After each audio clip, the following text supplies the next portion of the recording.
আসসালামু আলাইকুম। আজকে আপনাদের সাথে শেয়ার করব নেপালি আইটেম চুকা উনি। অনেক সময় দেখা যায় যে আমাদের খেতে ইচ্ছে করে না বা আমাদের মনে নতুন কিছু খাই, ভাতের সাথে সিম্পল কিছু খাই। আপনি এটা ট্রাই করতে পারেন এবং এটা খুবই সিম্পল জিনিস। আমরা অনেকে আলু দিয়ে চাট মাখা খাই, সেটারই একটা মডিফাইড ভার্সন। তবে নেপালিরা যা ইউজ করে সেটার সাথে আমি চেষ্টা করেছি আমাদের দেশি স্টাইলটাকে মিক্স করার।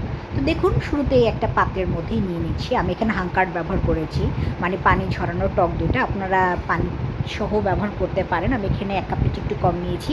আমি এখানে দিয়ে দিয়েছি আমার হাতে বানানো কাসুন্দি, দিয়ে দিচ্ছি ১ টেবিল চামচ পরিমাণ চাট মশলা। আপনি এখানে যে কোনো পরিমাণ মশলাটা আপনার পছন্দ মতো ব্যবহার করতে পারেন। চটপটি মশলাও ব্যবহার করতে পারেন, খুব ভালো টেস্ট দিবে। আমি লাল মরিচের গুঁড়ো দিচ্ছি আর একটু লবণ দিয়ে দিচ্ছি। আপনার এখানে একটু চিনিটা দিতে পারেন এখনই মিক্স করবার জন্য। তারপর একটু যে সুন্দর করে মিক্স করে নেওয়া, তারপর হচ্ছে এখানে পেঁয়াজ মরিচ দিয়ে আমি এটাকে এখন একটু ভালো করে মিক্স করে নেব। বানানো খুবই সহজ। এবার হচ্ছে আলুটা দিয়ে দিব। আলুটা কাটা আমার এতটা ভালো হয়নি, আমি খুব তাড়াতাড়ি করছিলাম।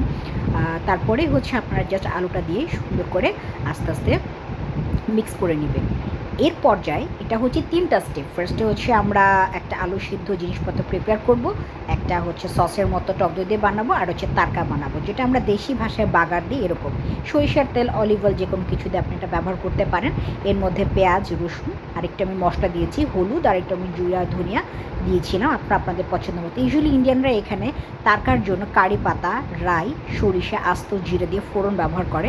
তবে আমি এখানে আমাদের মতো করেই আমার কাছে যা ছিল তাই ব্যবহার করেছি, এবং এখানে ধনে পাতা এবং যদি পুদিনা পাতা দেওয়া যায় জিনিসটা আরও ফ্লেভারটা স্ট্রং হয়। রাই বা সরিষা এগুলো আপনারা যা পারেন এগুলো যদি দেন একটু তারকার সময়, এটা কিন্তু বেশ ভালো হয়। এবং এটা খুব সুন্দর করে একটা মিক্স করবেন, এবং লবণটা একটু স্বাদ মতো বলেছি, এবং একটু চিনিটা আমার কাছে মনে হয়েছে আর একটু দিলে ভালো লাগবে।